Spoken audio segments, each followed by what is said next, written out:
Sí, estas galaxias no se estudian nada más porque, ay, mira qué bonito. Ay, mira qué bonito es lo que luego... Eso atrae al estudiante.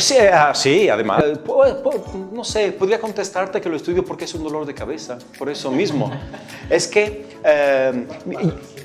yo no me enfoco mucho en el estudio del polvo, sino, digamos, puedes decir, alguien lo tiene que hacer. Una galaxia de medusas, ¿qué es? Es una galaxia que por un lado tiene como si fueran unos tentáculos, ¿no?, de gas. ¿Y eso es por qué? Porque estas galaxias se encuentran en cúmulos y son galaxias que no pasaron toda su vida en los cúmulos, sino están recién acretadas. No puedo decir, no lo sé otra vez.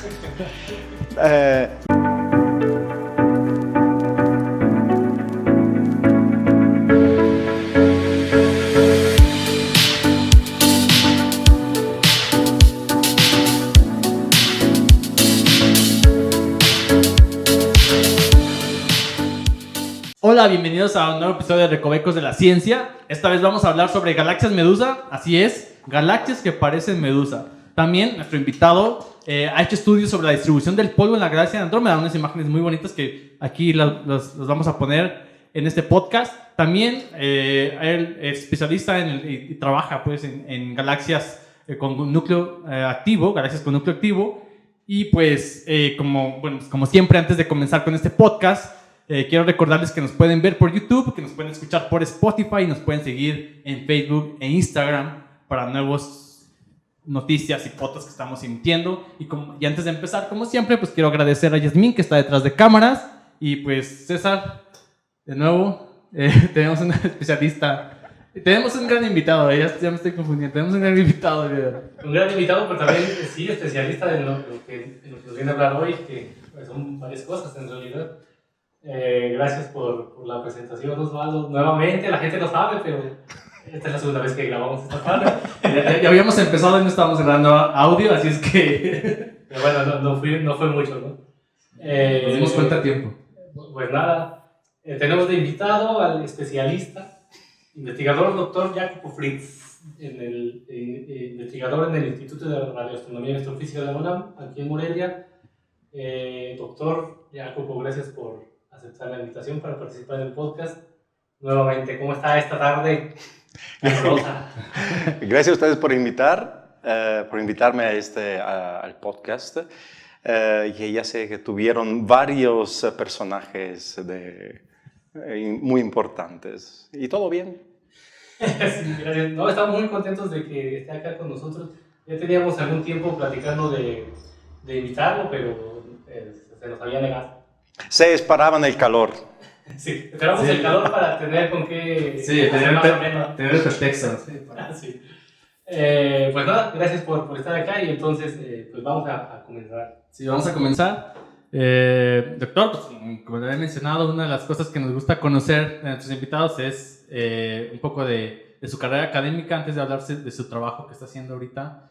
Y pues la pregunta era la que habíamos hecho, ¿de dónde es? Sí, yo soy italiano, estudié maestría y doctorado en la Universidad de Padova y también hice un par de postdocs ahí. En cuanto terminé el doctorado ya me ofrecieron la posibilidad de colaborar con cosas relacionadas a mi trabajo de doctorado. Hizo su maestría y su doctorado allá y lo que es la carrera aquí, no sé cómo le llaman en Italia. La universidad ahora ya es distinto, pero la universidad en esa temporada era nada más un diploma, que es el diploma de maestría. No había licenciatura, por ejemplo, eran más unos años y con esto terminabas, hacía una tesis y podías, si querías, empezar el doctorado. Entonces, ¿usted es de Padua? Yo soy de cerca de unos 60 kilómetros de Padova. Sí, está cerca. Ahí cualquier fin de semana se va. Sí, ya. No, pues, claro, yo me iba diario, me iba y me regresaba en tren. Ah, bueno, eso sí. ¿Cuánto tiempo hacía en tren? Unos 50 minutos. Bueno, muy cómodo. Yo hacía como 2 horas en la universidad. Pero bueno. Lo había comentado y no quiero dejar de pasar esta pregunta que le habías hecho porque se me hace interesante. Porque según nosotros, y si no nos corrige, por favor, una de las lugares en Italia para estudiar astronomía, creo que son importantes, son es Bolonia y Padova. Sí, Bolonia y Padua son las dos únicas universidades que yo sepa que tienen carrera en astronomía. Luego puedes estudiar física con especialización en astronomía, en astrofísica, en varias otras universidades. Pero a la fecha, yo creo, o por lo menos cuando estudiaba yo, eran Padua y Bolonia que tenían carrera específica en astronomía. Sí, y para algunos de los que sabemos un poquito, o se han metido en la historia de la física, todo esto, sabemos que Galileo Galilei, pues obviamente es de Italia, de Pisa, Italia, ¿verdad? Pero también estuvo en Padua, ¿no? Estuvo en Padua hace una buena temporada y de hecho hay varias cosas que le pertenecían. Pues hay un lugar donde daba las clases, no sé si salían ahí. Luego hay un aula que es muy bonita, como si fuera un anfiteatro.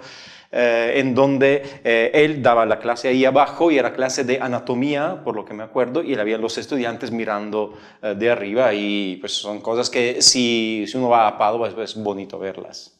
Sí. Uno puede entrar, ¿cómo decirlo?, de mirón ahí a la universidad. No, tienes que reservar una visita. No se puede ir ok, pero reservando una visita sí puede. Mira, te confieso que yo nunca estuve a visitar ese lugar en particular. Vi otras cosas, ¿no? Por ejemplo, a la ceremonia oficial de doctorado, cuando nos graduamos, todos, o bueno, un cierto número de alumnos de doctorado de algunas facultades nos reunieron todo en un aula y entonces ahí fue la graduación y justo afuera estaba no sé cómo se le diga en español, este palco, ¿no? Donde subía el profesor y daba su clase de ahí y Galileo utilizó Mira, qué interesante. Eso se puede ver, cualquiera lo puede ver. Si quieres meterte a otras cosas, yo creo que necesitas, sí, reservar. Una cita, ¿no? A ver, esto que dijo al principio sobre la universidad y la maestría, está un poco interesante, sobre todo acá para comparar en México, ¿no? Porque acá se tiene que hacer una carrera que dura típicamente 4 o 5 años, ¿no? años. Y después pasar a la maestría si es que uno así lo desea. ¿Cuántos años es allá entonces? Ahora mismo no es nada más en Italia, pero yo creo que es bastante común en toda Europa. Hay unos 3 años y luego 2. Esto con varias excepciones, por ejemplo, una de estas es medicina, ¿no? O sea, ahí la carrera es mucho, mucho más larga. Pero normalmente ahora lo que haces es hacer 3 años, haces un trabajo de tesis que es una investigación pero muy limitada y luego te gradúas. Te gradúas con esto y esto es más o menos equivalente a la licenciatura. Lo que le llaman en Inglaterra el bachelor. Y luego hace otros 2 años que son especialización y entonces ahí escoges tu rama, la de astronomía que te gusta más y te haces una especialización con una tesis que es más un trabajo de investigación más completo que sin embargo no llega a ser tan largo como se hace aquí. Okay. ¿Usted entonces hizo aquella tesis para graduarse de la licenciatura de la universidad? En esa temporada no había licenciatura, había los 3 más 2 años comprimido en 4 y de hecho, por lo que me acuerdo, nadie terminaba graduándose en 4 años, prácticamente nadie. El tiempo típico era entre 6 y 7 años. ¿Y cuál fue su trabajo de tesis para titularse al final? De maestría, fue un trabajo sobre algo que todavía sigo haciendo, que es la reconstrucción de la historia de formación estelar de galaxias en general. Ahí había un código que se estaba desarrollando que a través del análisis de los espectros de las galaxias podía reconstruir cuándo y qué tantas estrellas se formaron a lo largo de la vida de una galaxia. Perdón, normalmente hemos mencionado aquí, hay diferentes ramas en la física, diferentes ramas en la ciencia, inclusive en la astronomía, ¿no? ¿Cómo fue que eligió usted estudiar estas poblaciones? Porque normalmente esto es de galaxias, ¿no? Y es un área que se le llama, bueno, aquí en México le llamamos extragaláctica. Sí. Y hay otros que estudian la formación estelar, la evolución estelar. ¿Por qué? ¿Cómo fue que le gustó esta área? ¿Alguien lo invitó o vio una plática? ¿Cómo fue que se dirigió a esta...? Pues mira, yo cuando empecé astronomía me encantaba la evolución estelar, pero evolución estelar, o sea, de la estructura de la estrella, la física, de la estructura y evolución de las estrellas. Y luego estuve viendo en varios cursos y uno de estos que tomé era de astrofísica de altas energías, que en esa temporada se llamaba algo como astrodinámica cósmica, o sea, un nombre muy, como que parece... Muy llamativo, muy llamativo. Y esto iba iba de varios procesos de alta energía en las galaxias, y me gustó mucho entonces me fui con este profesor a preguntarle, yo sabía que él trabajaba con datos en rayos X, por ejemplo, y le pregunté qué tal, si tenía algo bonito, un proyecto así, y dije, sí, tengo algunos datos rayos X, pero mejor, ¿por qué no echas un vistazo a este artículo que estamos escribiendo? Pues yo eché un vistazo a este artículo, me interesó, y pues me metí en este proyecto. El artículo iba exactamente en esto, reconstrucción de la historia de formación estelar de unas galaxias luminosas en el infrarrojo, y entonces aquí viene también la parte del polvo, para entender lo que estaba pasando en estas galaxias. En esa temporada, esta no era una técnica tan aplicada, tan conocida y tan aprovechada como es ahora. Y no había códigos que explotaban esta técnica, ¿no? Luego sí, un poquito con el tiempo salieron, pero entonces yo a eso me metí y eso fue buena suerte para mí, porque luego en cuanto lo desarrollé también en el doctorado, y en cuanto al doctorado, pues me dijeron, ven a trabajar con nosotros en este mismo.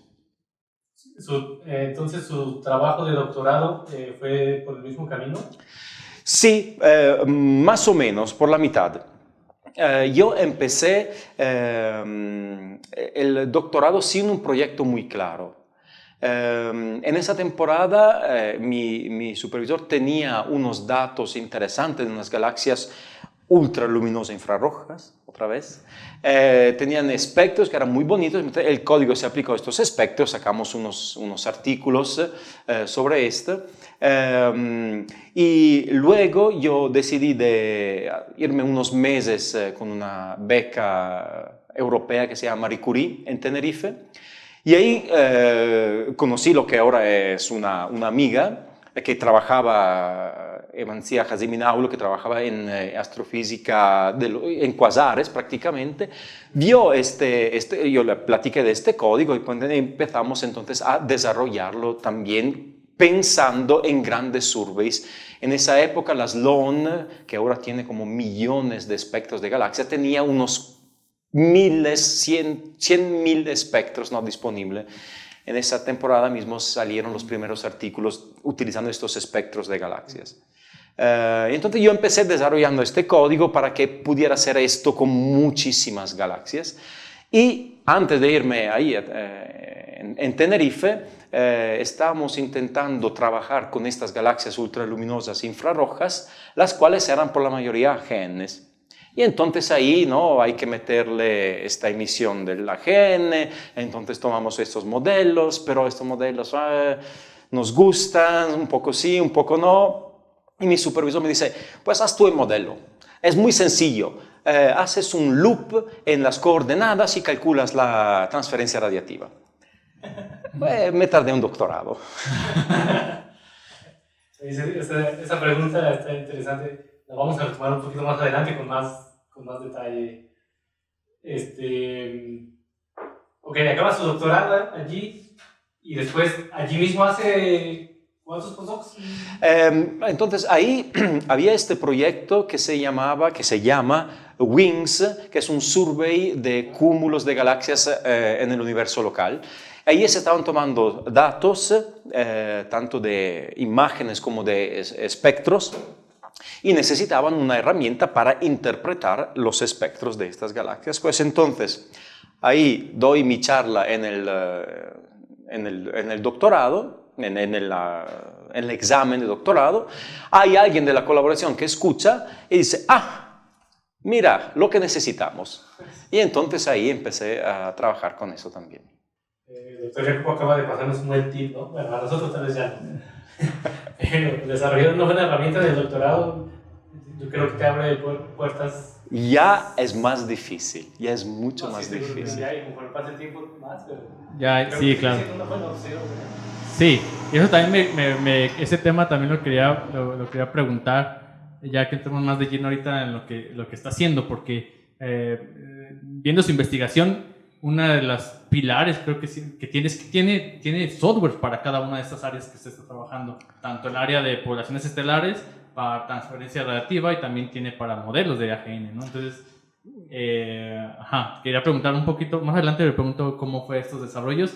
Entonces, se graduó de la doctorado, está en postdoc, pero ahí trabajando en Padua, siguiendo ahí. Sí. En algún momento se fue a Bélgica, ¿no? Me ha platicado. Sí. ¿Cómo fue?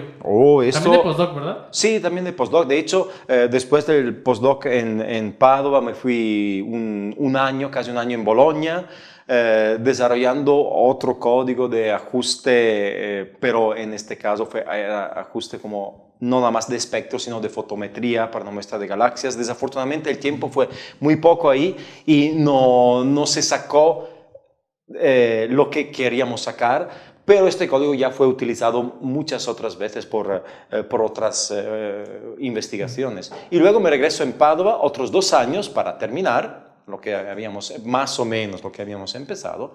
Y terminando ahí, pues, ¿qué hay después? Había esta plaza en Bélgica, porque en 2009 se iba a lanzar este satélite infrarrojo que es Herschel. Y entonces Bélgica tiene algo muy interesante, es que el gobierno de Bélgica invirtió muchos recursos en el desarrollo de uno de los instrumentos de Herschel, que se llama PAX. Y entonces también quisieron seguir con eso y dar recursos también para gente que pudiera utilizar luego los resultados de este instrumento. Y entonces ahí en la Universidad de Gante, donde fui yo, había esta plaza postdoc para reducir datos para 2 surveys muy importantes, datos de PAX, lo cual no era nada fácil en esa temporada. Y entonces yo pues solicité. Lo que era mi jefe ahí, que Martin Bass, le gustó mi currículum, vi que yo tenía este codiguillo de transferencia radiativa para estudiar la emisión de los AGNs. Él también tenía su código mucho más desarrollado, como tú bien sabes, César. Y entonces vimos intereses comunes y yo le dije, yo con mucho gusto voy, pero que sepas que de reducción de datos de estos yo no sé nada. Me dijo, no te preocupes, ven. Acá te enseñamos, ¿no? A lo mejor me estoy adelantando. Lo que quiero preguntarles después, cómo llega acá al instituto, pero ¿hay algo todavía entre eso y su llegada acá? No. Ya con eso me quedé en Bélgica, me mudé en 2009 y en 2014, luego durante estos años empezaba yo a ver qué había por el mundo. En 2014 se abrió esta plaza aquí en el instituto, yo solicité y me dijeron, vente. Yo también quiero vivir ese sueño. No, pero todavía no tú vente. Pero esperen, porque, esto es el resultado final, pero en el medio hay solicitudes y solicitudes y solicitudes por aquí, por allá, y a veces ni te contestan. Eso es normal en la carrera. A veces te dicen, no, gracias, muy interesante, y a veces, yo creo, reciben tantas solicitudes que ni siquiera contestan a los perfiles que a ellos no les gustan, digamos.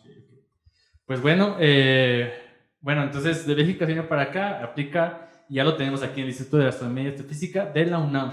Y bueno, ahora sí vamos a entrar al tema de su investigación. ¿Qué le parece si dividimos, digamos, por longitud de onda, por área? Porque veo que abarca bastante, estudia en la parte del óptico y del infrarrojo, pero veo que ha hecho una gran contribución también en la parte del infrarrojo. Y quisiera empezar por ahí, antes de irnos ahorita a la gente que nos está escuchando de las galaxias Medusa, que es esta parte de los cúmulos de galaxias, y que nos platique un poquito sobre esto. Pero lo primero que fui investigando, que tiene varios trabajos en esta área del infrarrojo, pero una de ellas es que, uno de sus proyectos es que usted buscó la distribución de todo el polvo que se encuentra en la galaxia Andrómeda. Estoy incorrecto. ¿Cómo se distribuye este polvo, estos granos de polvo en toda la galaxia Andrómeda? ¿Cómo surgió este proyecto y cuál es el objetivo de mapearlo, verdad? Pero... La verdad es que este proyecto salió porque Andrómeda era un objetivo, un objeto obvio. O sea, había que hacerlo, porque ya esta no es la primera, no, esas, porque son 5 imágenes en 5 longitudes de onda distintas, no son las primeras imágenes en el infrarrojo de Andrómeda, porque otro satélite, Spitzer, tomó igual imágenes hasta 170 micras, que es la longitud de onda más larga. Pero lo que tenía Herschel, más con respecto a Spitzer, que es otro satélite infrarrojo, es el espejo mucho más grande y entonces la resolución angular mucho mejor, por la misma longitud de onda, y también más sensitividad. O sea, puedes grabar detalles más débiles y con más detalles, o sea, con más alta resolución. Y entonces, pues ahí pues era obvio que alguien lo tenía que hacer, entonces metimos esta propuesta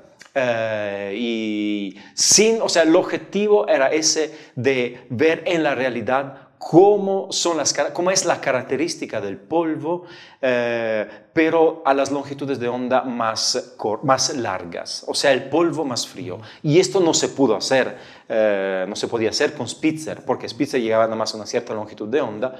Las longitudes de onda cortas en el infrarrojo son más sensibles al polvo un poco más caliente. Mientras que aquí hicimos 2 cosas. Nos extendemos en longitud de onda, bueno, 3 cosas. Nos extendemos en sensitividad, o sea, para ver la emisión más débil, y nos extendemos en tamaño porque hicimos una imagen de toda la galaxia completa hasta 30 kiloparsec del centro.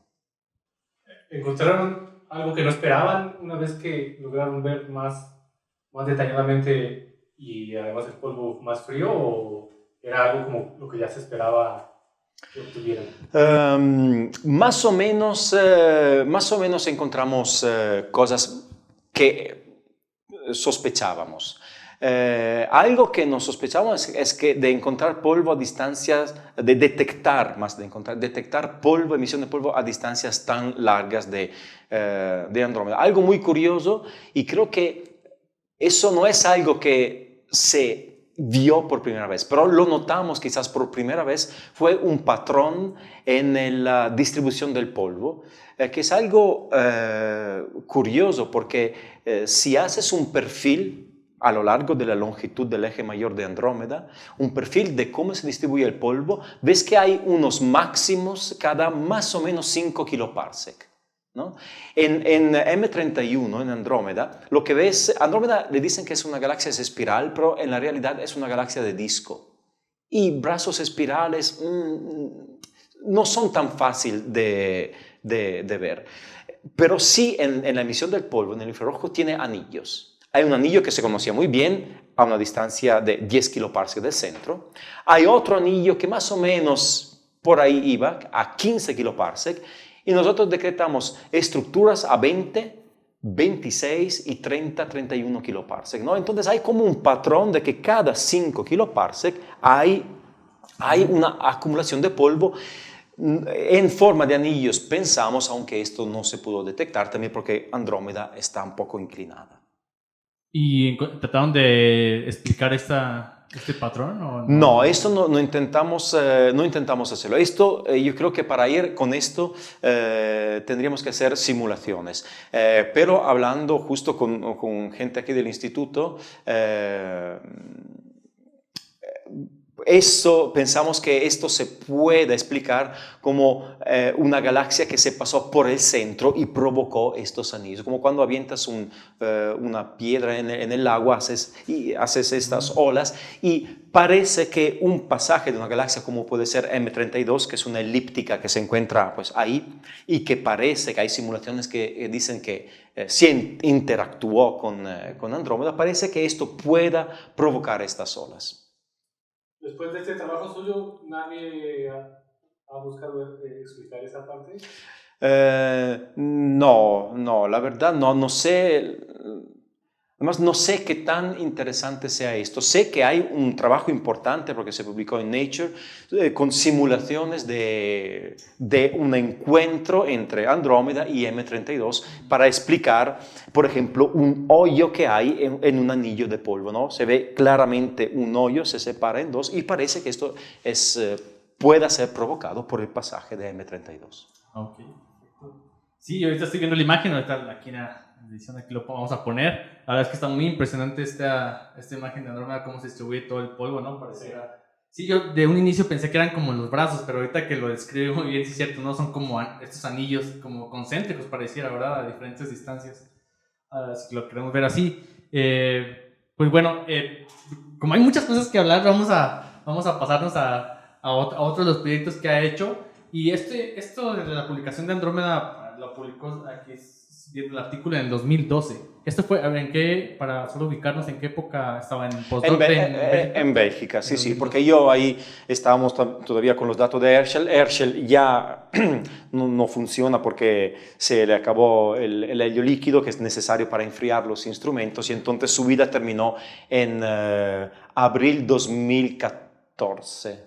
Si no me equivoco. O sea, duró 5 años, un poco más de 4 años. Y entonces yo estaba ahí, pues ahí había que disfrutar de esto y se hizo ahí. Sí. Entonces creo que me voy a ir un poquito más atrás, porque su modelo de tono de polvo es de 2006, ¿no? Allí me interesa... Vaya, usted nos ha dicho tiene bastante, o sea, usted desarrolla sus propios códigos e incluso hizo este modelo, ¿no? ¿Cómo es que, bueno, nos platicó un poco de esto, que es que alguien, su jefe le dijo que era muy sencillo hacer esto, ¿no? Sí. Supongo que eso solo es o sea, supongo que para alguien experto sí debe ser ya muy sencillo, pero yo quisiera que nos contara un poquito cómo es este desarrollo de un modelo. Requiere, o sea, en 2006 supongo que el requerimiento computacional era muchísimo más exigente que ahora. ¿Cuánto tiempo le tomó hacer esto? ¿Qué conocimiento de la física tiene que tener para poder desarrollar un modelo para explicar precisamente el fenómeno físico? Bueno, ¿qué conocimiento físico? Depende muchísimo de qué modelo es. Eso es un modelo que implica transferencia radiativa. Entonces ahí hay un libro que yo en esa temporada utilicé, que es el Rybicki-Leitman, ¿no? Ahí con todas las ecuaciones y ahí buscando y viendo y qué hizo otra gente y qué no hizo. Y de hecho, si tengo que decirle la verdad, cuando salió este modelo ya estaba más o menos viejito, por lo menos por lo que ya se estaba desarrollando en esa época, que tú sabes muy bien, el modelo de Nenkova, que es otro modelo que explica lo mismo, o sea, es 2002. Debería. Y lo sabes. Y entonces, pues ahí uno se pone a estudiar, a ver cómo lo haces.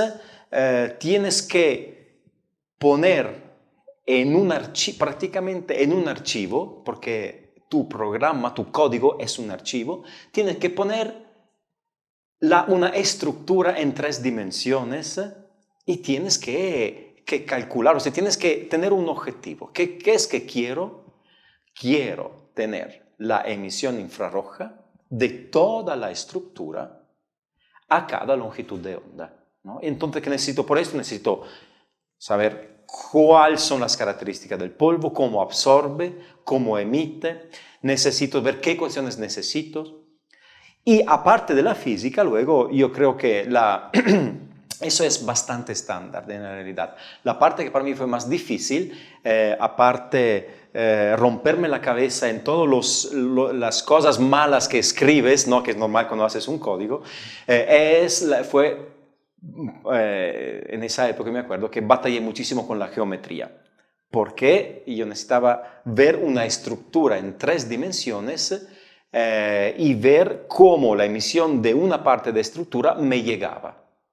Y o sea, de este lugar iba atravesando a lo mejor la misma estructura, entonces tienes que tomar en cuenta las interacciones, todo esto.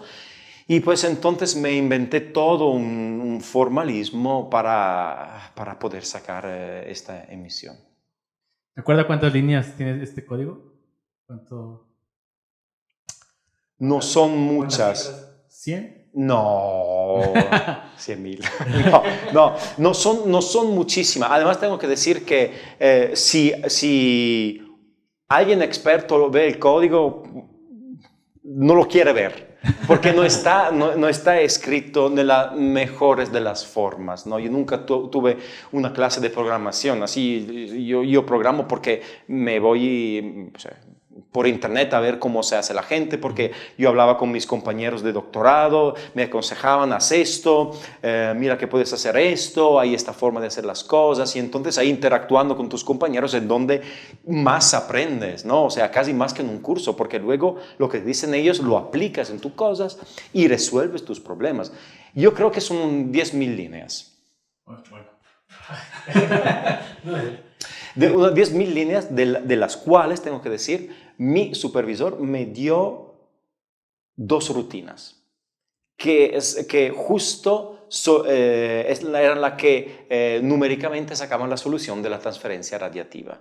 Que eran 2 rutinas muy cortas. Sí, de resolver ecuaciones, ¿no? Sí. Eran 2 rutinas de hecho muy métodos cortas. para resolver ecuaciones. Doctor, después, siguiendo con su código, una vez que lo hizo, o sea, ¿tiene actualizaciones ese código? Ya no quiero verlo. Y por 2 razones. Primero que todo, creo que le sacamos todo lo que se podía sacarle. Y segundo, perfecto desde el inicio. Perfecto, no, es que le puedes echar muchísimas cosas, puede hacer mucho más, pero para hacer mucho más necesitas reescribir otro código y entonces ya no vale la pena porque ya utilizas otro código que tiene, ya sabes cuál es, que tiene más posibilidades, que es más flexible.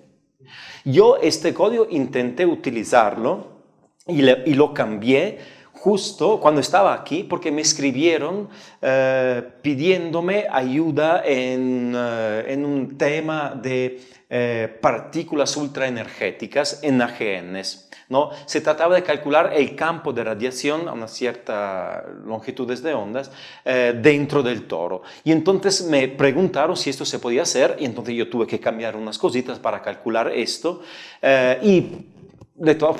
eso fue un mes que trabajé como loco en ver esto y no salió en nada porque se vio que esto no llevaba a nada. Pero el código pues ya está ahí y no necesitas actualización. O sea, porque necesitas porque llegó al límite, digamos.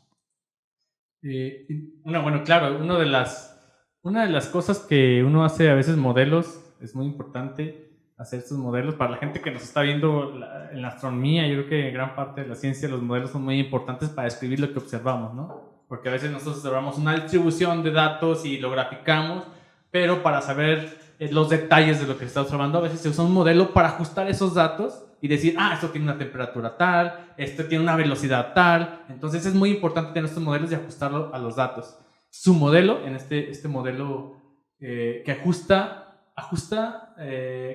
primeramente, ¿qué ajusta? ¿No? ¿Qué tipo de datos ajusta? Es en infrarrojo, pero por la simetría eso es lo que entramos, son de los AGNs, ¿verdad? Toros de polvo de los AGNs, ¿nos podría platicar? ¿Y cuáles son algunos de los resultados que han encontrado con este modelo? Yo creo que de esto sabe más César que yo, porque el grupo de trabajo de César está utilizando bastante ese modelo. Yo lo que vi, digamos, lo que hizo algunos investigadores decir, ok, este modelo merece la pena, es que llevó algo relativamente nuevo, tomó en cuenta que algunos granos de polvo no pueden encontrarse tan cerca del AGN. Y esto, aunque es un detalle, es muy importante porque todos los modelos de AGN hasta ese momento tenían un problema, ajustaban bien los datos, pero tenían características que todo el mundo decía, los modelos salen así y las observaciones no.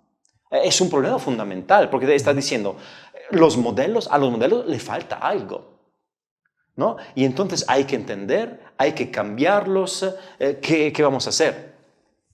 Y entonces yo intenté cambiar esto añadiéndole un poco un nivel de complejidad a esta. Y salió bastante bien. De hecho, el mismo mes en que estábamos a punto de enviar el artículo, sobre este modelo salió unos artículos que iban precisamente de esto. Pues encontraron lo que le faltaba a los modelos, o mejor dicho, lo que hasta en ese momento le faltaba a las observaciones, o sea, esta emisión a una cierta longitud de onda que no se había visto hasta ahora y que pero los modelos decían, sí está ahí, sí está ahí, sí está ahí, pero no se encuentra, pero está en los modelos, en las observaciones no. Entonces, con mi modelo lo que hicimos, pues, en los primeros años, ver mucho de los cuasares, o sea, nos enfocamos a genes de alta luminosidad con datos de fotometría nada más, o sea, sin poder ver tantos detalles, y encontramos cosas interesantes sobre el número relativo de lo que son los genes de tipo 1 y lo que son los genes de tipo 2, que observacionalmente encajaba muy bien con el modelo que teníamos nosotros. ¿Y la distribución de su modelo cuál es? O sea, ¿el polvo cómo está distribuido?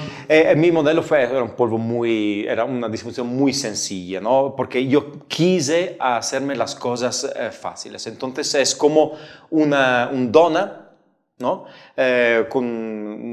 Donuts con unos angulitos un poco así, que no encuentras en los donuts que se comen.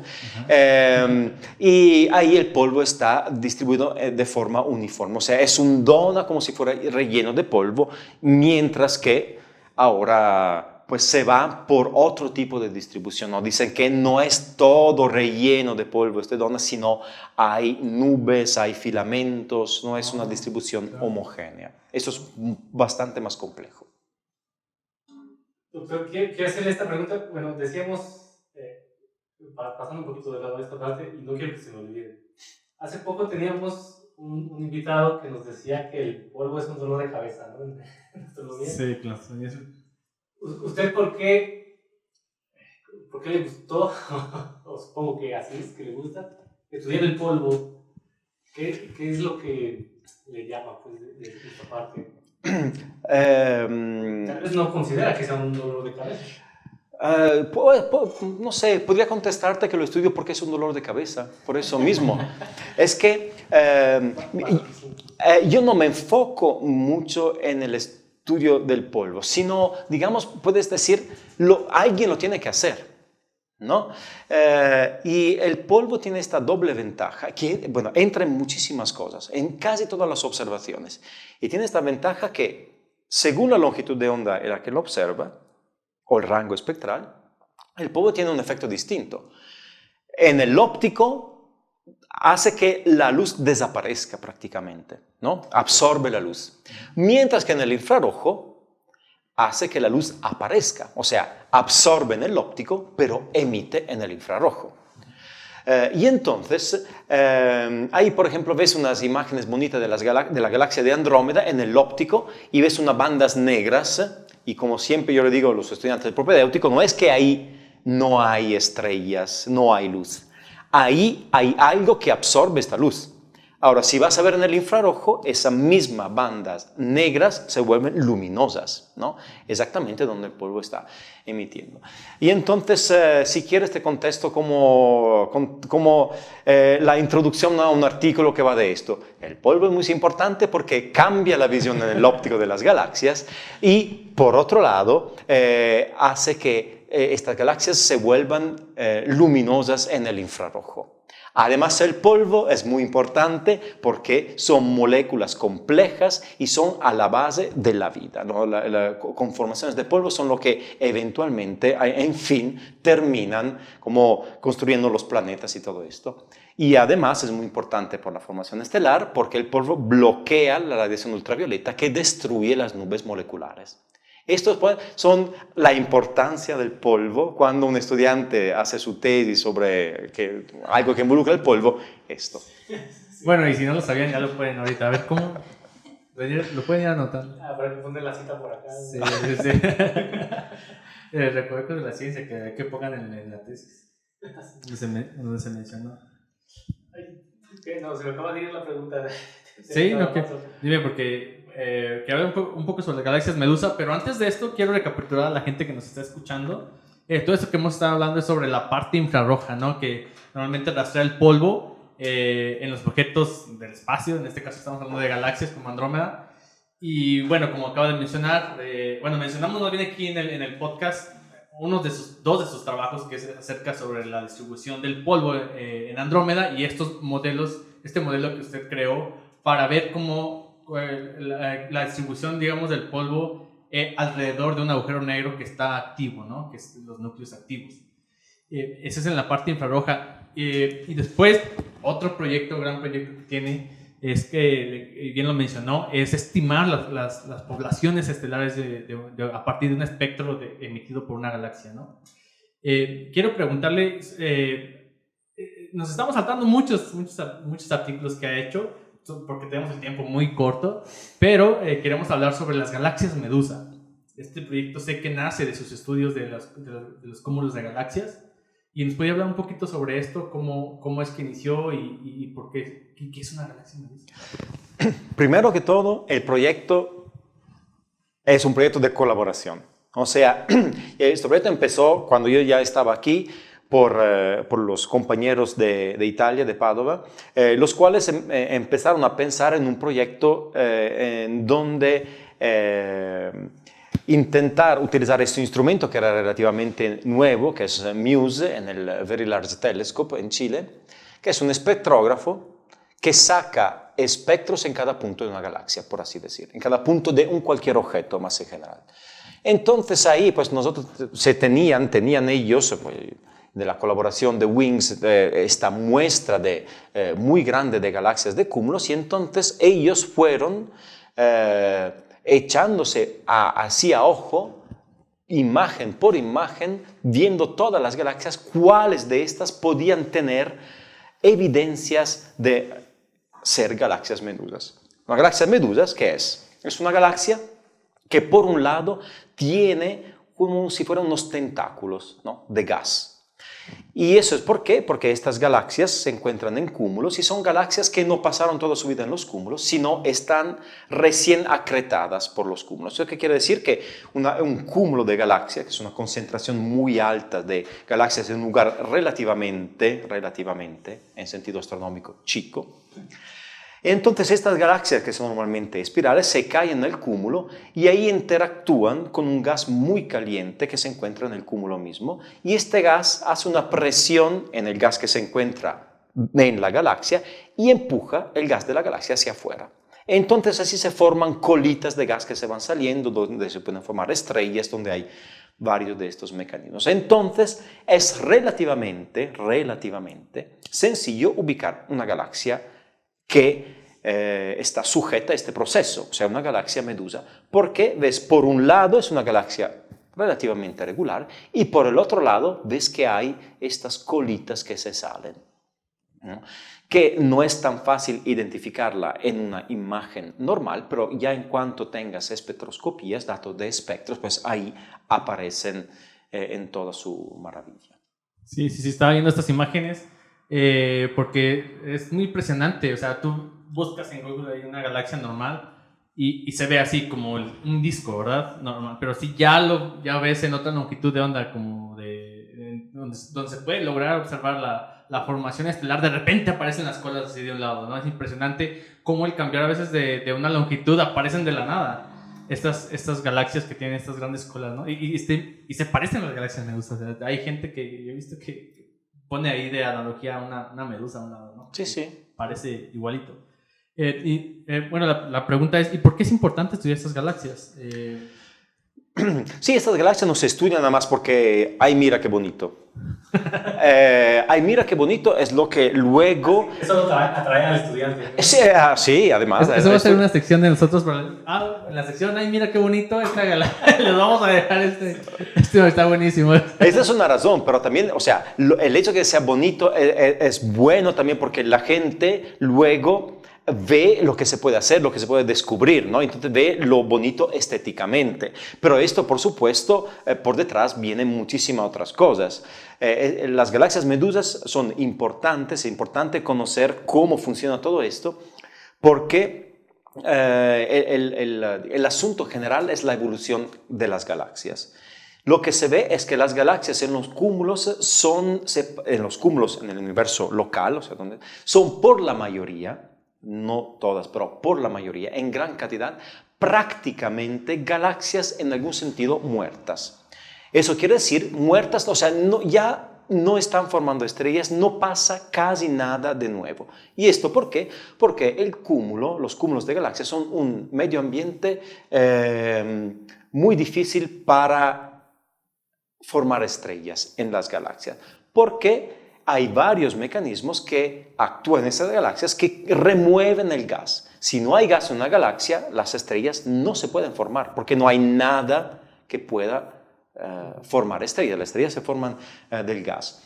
Pero hay varios mecanismos físicos que pueden explicar por qué. Y de hecho, varios mecanismos físicos que son la razón del por qué las galaxias en los cúmulos terminan no pudiendo formar estrellas.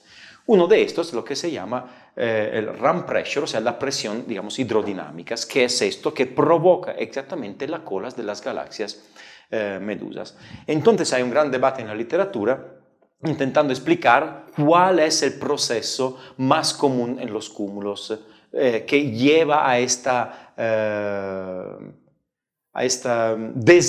desaparecimiento del gas, ¿no? A esta remoción del gas. Puede ser la presión hidrodinámica, puede ser encuentro con otras galaxias, entonces llega una galaxia que ahí con su gravedad se jala el gas de la otra y luego el gas se queda en las afueras. Hay otros mecanismos como por ejemplo la interacción con el gas muy caliente del cúmulo que hace literalmente evaporar el halo de gas de las galaxias. Todas las galaxias tienen un halo que es el halo que es el gas que luego permite la formación estelar. Pero no sabemos cuál es el mecanismo más importante, si es el uno o el otro, o son igualmente importantes. Entonces, estudiar las galaxias medusas exactamente permite esto, ver qué tan eficiente es este mecanismo y cómo termina una galaxia su vida dentro de un cúmulo. Además de detalles muy técnicos y sobre la física, ¿no? ¿Por qué interactúa? ¿Cómo interactúa? ¿Cuál es el tiempo de interacción? ¿Pasa nada más esto de que se sale el gas? ¿No pasa algo más?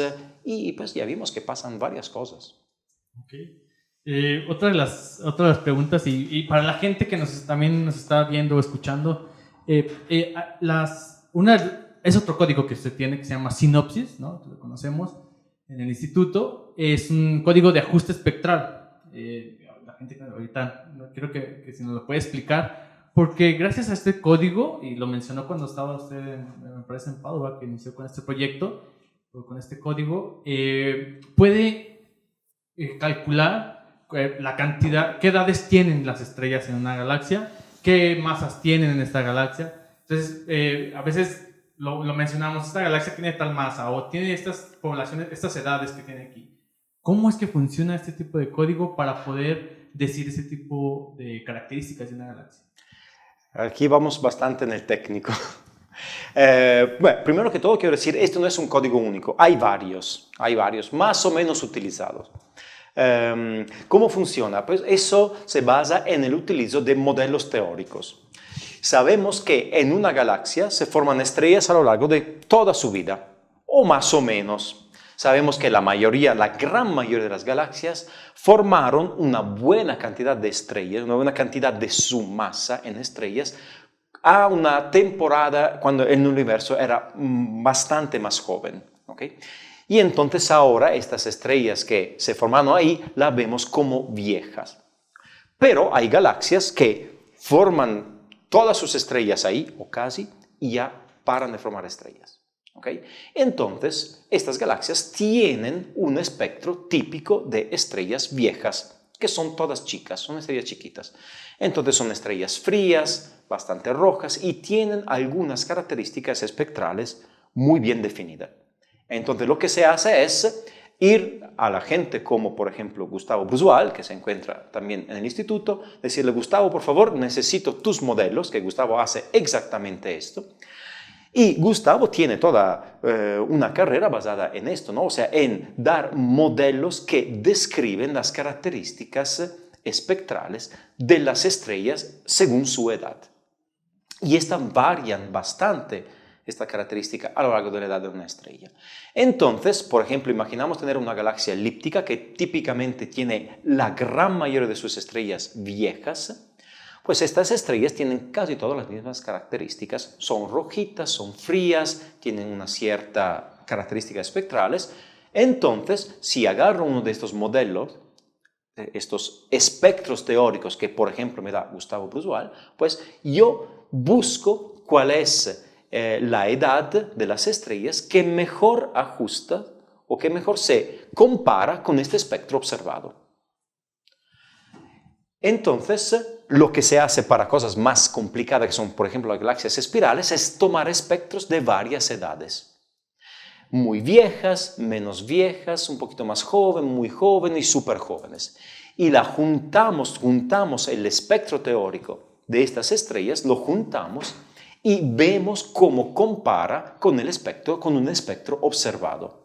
Y buscamos la combinación entre estas edades y cuántas estrellas en cada edad tenemos para tener el mejor espectro, o digamos, el espectro que mejor se compara con el espectro observado.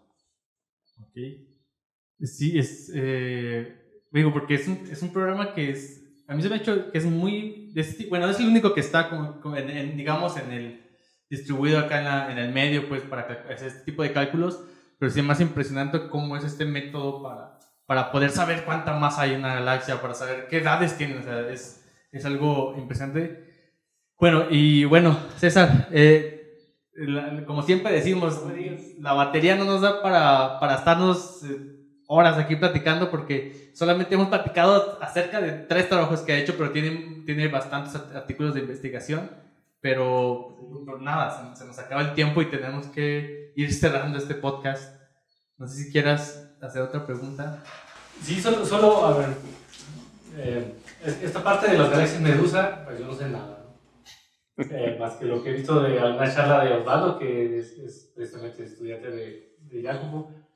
Pero sí he visto algo que pueden relacionar con un AGN, ¿no? Estas galaxias Medusa. ¿Han encontrado alguna relación de esto? ¿Es posible que ese gas con el que interactúa active después el agujero negro o active el AGN? ¿Han encontrado algo con los AGNs o no? Yo creo que ya sabes la respuesta. Mamá, no. Puedo intuir algo, pero... Sí, hemos encontrado. Y eso fue algo bastante inesperado. O sea, es algo que no esperamos de encontrar. Y lo que vimos, lo que notamos, es que las galaxias que se encuentran en la fase de pico de este fenómeno, o sea, que tienen unas colas muy largas, es muy probable que tengan actividad nuclear, o sea, precisamente un AGN, ¿okay? En el centro. Y esto lo hicimos con unas poquitas galaxias, lo descubrimos, por así decir, con unas poquitas galaxias. Entonces vimos colas muy largas, AGN. Ahora, a pesar de la poca estadística, esto es bastante contundente, porque los AGNs en los cúmulos son muy pocos. Un 3% o por ahí de las galaxias que se encuentran en cúmulos son AGNs. Entonces es una casualidad, debería ser una casualidad muy muy fuerte el hecho de que estas galaxias sujeta muy fuerte presión hidrodinámica, o RAM pressure, pues con las colas muy largas, casi todas pues ahí tengan un AGN. Y de hecho, en esa misma temporada, una estudiante de aquí, Mariana Ramos, estaba haciendo simulaciones con su supervisor, que es Gilberto Gómez, de galaxias cayéndose en cúmulos. Y lo que vieron ellos es que en algunas situaciones, pues el gas sujeto a estas fuerzas, a esta interacción, se iba hacia el centro de la galaxia. Y entonces ahí es una posible explicación de por qué hay AGN, porque ahí hay un fenómeno que, aparte de sacar este gas en las colas, pues avienta de alguna forma gas hacia el centro y ahí hace que se encenda, digamos, el hoyo negro supermasivo. Ok. Sí, interesante. Más adelante a ver si... Sí, hay mucho, es que hay mucho que platicar, pero bueno, otra cosa que le queremos preguntar antes de cerrar este podcast es ¿en qué se encuentra trabajando ahorita? Hemos hablado sobre estas dos grandes áreas en las que trabaja, pero ¿qué hoy se encuentra haciendo ahorita? Ahora estoy en el medio de varias cosas. Estoy trabajando para mis estudiantes. Estamos en el medio de un artículo sobre galaxias de cúmulos y cómo los cúmulos apagan la formación estelar y cuándo y por qué y en qué galaxias con un estudiante. Con otro estamos haciendo otra cosa distinta que no tiene nada que ver con lo que he hecho yo hasta ahora, que es simulaciones de regiones de formación estelar, ¿no? Para ver cómo aparecen estas simulaciones si fueran observaciones. Luego, lo de Osvaldo, las barras estelares en las galaxias medusas y barras estelares también en galaxias de cúmulos para ver cómo evolucionan. Y luego, pues estamos trabajando también, estoy un poco regresando a los modelos de emisión de los AGNs y intentar de unificar todos los modelos que hay de emisión de los AGNs, del polvo de los AGNs en la literatura y ver cuáles son las diferencias reales, que es un proyecto pues, que apenas empezamos. Y yo pues sigo trabajando para mis estudiantes. ¿No está escribiendo otro código por ahí? Sí. No. Creo que, no sé, hace un código cada 4 o 5 años. No, es que la verdad, estas cosas las hace cuando un poco... Cuando eres joven, cuando estás en los primeros pasos de tu carrera. Ahora yo nunca me aventaría a hacer un código, a menos que no tuviera yo un proyecto que necesita de verdad este código y no hay nada más en la literatura, lo cual se está volviendo muy poco probable hoy en día, porque hay muchísimas herramientas ya disponibles. Pues bueno, sí se nos está acabando. Sí, hemos hablado, para recapitular rápidamente, gente que nos escucha, hemos hablado sobre la distribución del polvo en la galaxia Medusa, nuestros trabajos de nuestro invitado. También hemos hablado de sus modelos que ha hecho para estudiar la distribución del polvo que rodea el agujero negro de estas galaxias pues algo masivas, o más bien que tienen núcleo activo en su centro. Y pues ahora de este estudio de galaxias Medusa, que también tiene otro modelo que para calcular las edades y todas las propiedades de las poblaciones estelares de las galaxias. Pero tiene trabajos, tiene muchos otros publicaciones, entre ellas una que estábamos viendo que se llama Dospedia, que también es un proyecto en el que estaba, pero bueno, se nos va comiendo el tiempo y esperamos que, como siempre, a lo mejor en una próxima hagamos otro podcast sobre invitación. Sí, y si tienen preguntas sobre lo que ha comentado y cualquier cosa, pues igual pueden escribirlo aquí y nosotros con gusto le pasamos el mensaje al doctor. Y pues bueno, doctor, antes de cerrar este podcast, como siempre, queremos cerrar con una sección que llamamos las Reco Preguntas y nos gustaría saber su opinión o su respuesta en estas preguntas. Es el examen sorpresa. Ay, madre mía. Final. Ok. No tan así. Y bueno, la primera pregunta es la siguiente. De todas las preguntas abiertas que hay en la ciencia, y pongo por ejemplo, ¿qué es la materia oscura? ¿Qué es la energía oscura? ¿Qué es el tiempo? ¿Hay vida en otros planetas? De este tipo de preguntas, no necesariamente esas que menciono. ¿De cuál le gustaría saber la respuesta?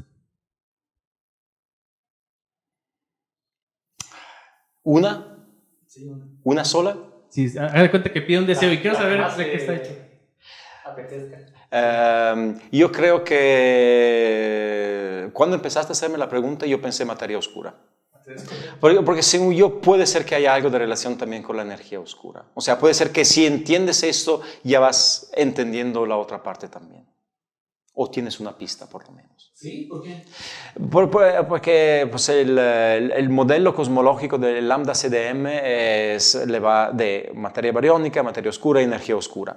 Y ahora conocemos la materia bariónica y poco, ¿no? O sea, porque sí la vemos, pero no la vemos toda y todo esto.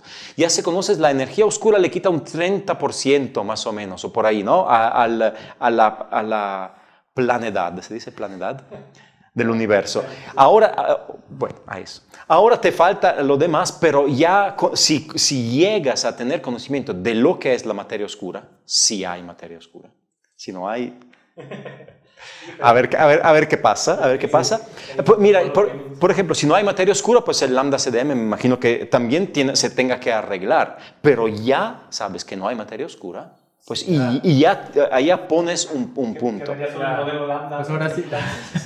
Pues sí, el lambda. Sí, ahora sí, bueno, al menos ya vas a ver la respuesta. Sí. Segunda pregunta, doctor Jacobo. Voy a sacar un pizarrón de aquí. Ay, madre mía. No es cierto. La segunda pregunta es esta. De todos los científicos en general, físicos, astrónomos, si les gusta más, de toda la historia, ¿con cuál de ellos le gustaría, no sé, tomar una copa, una cerveza, un vino, una cena, conocerlo en una tarde, en un día? ¿Y por qué?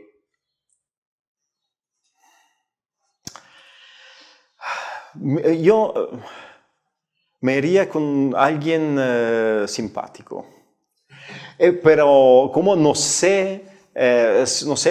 conozco la personalidad pues yo creo que por lo que he leído Feynman, se me hace un tipo que era bastante simpático, aunque creo que si termináramos hablando de ciencia,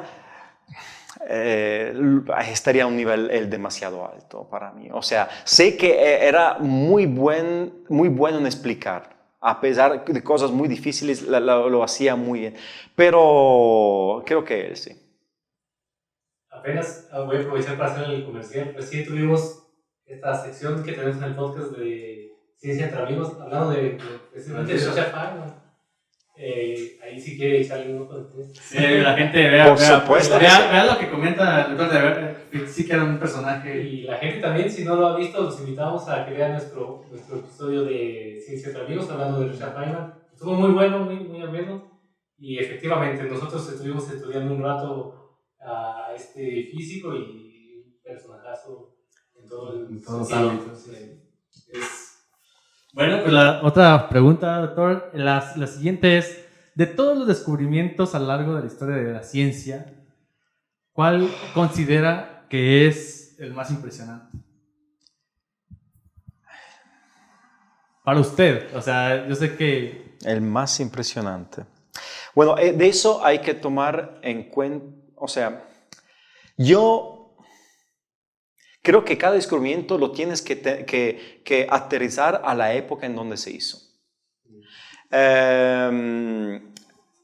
Los descubrimientos de Galileo en su época fueron muy fuertes, porque iban en contra de bastante el sentido común, aunque ya había gente que le iba por él. El hecho de que la Vía Láctea es nada más una isla en el universo, o sea, prácticamente los primeros años del siglo pasado, ¿no? Con Hubble y todo esto. Y esto ha debido de ser algo, pues, muy, muy fuerte, porque de verdad, o sea, primero éramos la Tierra, el centro de todo, y ahora ni siquiera la galaxia. O sea, somos como, la galaxia es un granito en el medio de muchísimas más. Entonces, no lo sé. No lo sé porque creo que depende muchísimo. Hay la relatividad también, o sea, es un cambio completo de perspectiva. También aterrizándolo a unas cosas un poco más concretas, la aceleración del universo. También esto fue algo bastante fuerte, pero la verdad no lo sé. Mira, es un punto válido del doctor Jacobo, ¿no? A lo mejor habría que reformularla el siglo XX o del siglo XXI. Sí. Bueno, de la conjetura, algo por el estilo. Bueno, sí. Y yo creo que cuando iba describiendo los hallazgos de Galileo, de Hubble y todo, pensé que iba a mencionar el telescopio, ¿no? Porque gracias a eso pues se pudo descubrir inclusive la expansión del universo gracias a los telescopios, ¿no? Pero es que, bueno, sí está difícil lo que nos ponemos en aprietos, ¿no? Porque hay muchas cosas, y sobre todo en esa época. Sí. Bueno, la vamos a poner ahí la palomita. ¿Aprobado? Bueno, esa pregunta aprobada. Faltan unas preguntitas más y... Esta es un poco tal vez más específica, quizá por así mencionarlo. Es respecto a qué contribución le gustaría dejar a usted a la humanidad respecto de su trabajo, de lo que usted hace.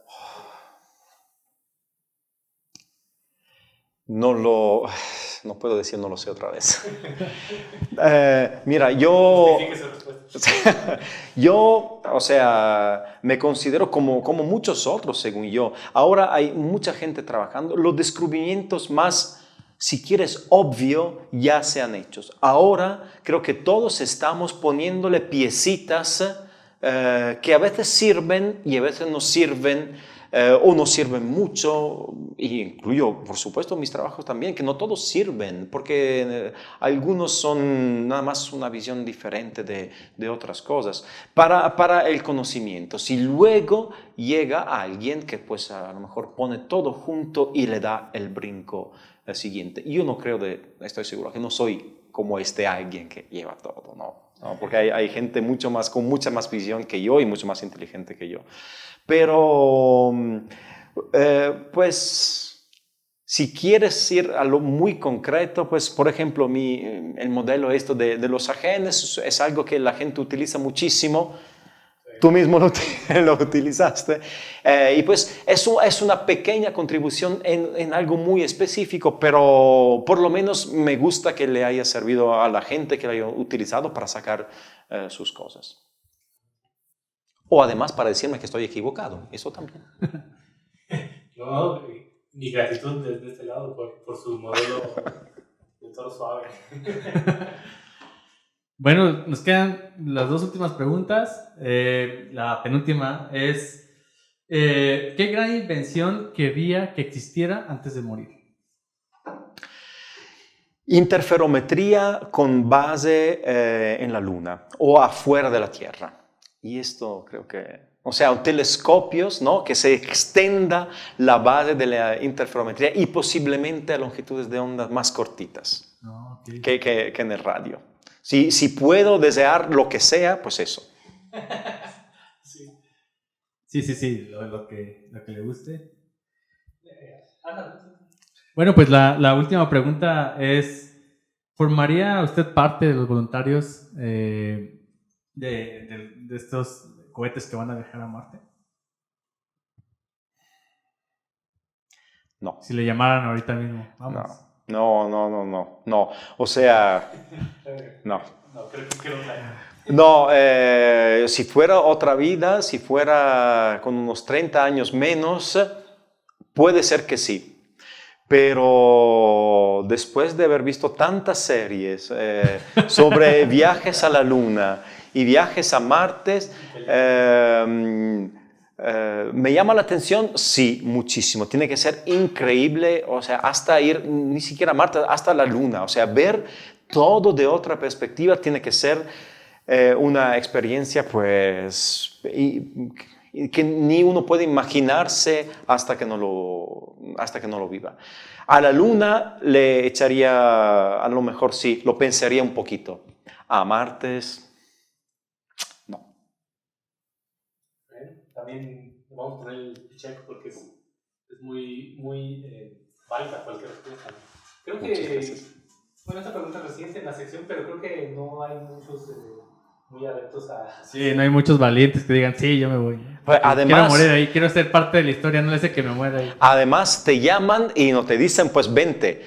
Vente a ver si lo puedes hacer. Bueno, sí, también. Sí. Porque luego uno se vuelve loco y mata a los demás. Pues bueno. Creo que sí han visto muchas series. Sí. ¿Sí? Bueno, pues con eso nos vamos, César. Agradecer al doctor por aceptar nuestra invitación en este Gracias a ustedes. podcast. Gracias, doctor, por aceptar la invitación. Como dice Osvaldo, esperamos una siguiente Sí, definitivamente. emisión del programa, porque sí quedan algunas. Tiene muchos trabajos, la verdad. Hay mucho de qué platicar de lo que ha hecho en su carrera. Sí, sí, pensamos en dividir el podcast en diferentes, grabar varios de diferentes temas, pero mejor nos decidimos por un poquito de todo para conocerlo y ya después grabar a profundidad otros temas. Si nos acepta la invitación, pues ya. Claro que sí, con gusto. Muchas gracias, doctor. Gracias a ustedes. Gracias.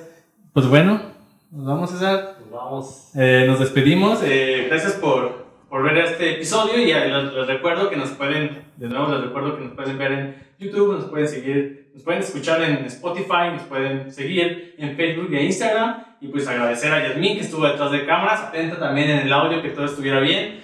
Y pues César, gracias. Nos vamos. Nos vamos. Pues muchas gracias, Osvaldo. Igual, muy ameno hoy el programa. Gracias, doctor, de nuevo.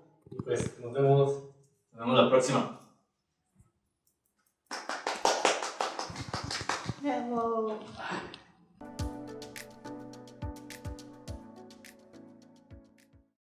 Lista. Tenemos un gran invitado, ya me estoy confundiendo. Tenemos un gran invitado. un gran invitado, pero también Cómo se hacían las cosas, porque Galileo no era astrónomo nada más, sino como en esa temporada. Doctores, no estaba grabando. Uy, perdón. Ahorita estaba viendo porque es que vi porque esta cosa se me apagó. Ajá, perdón.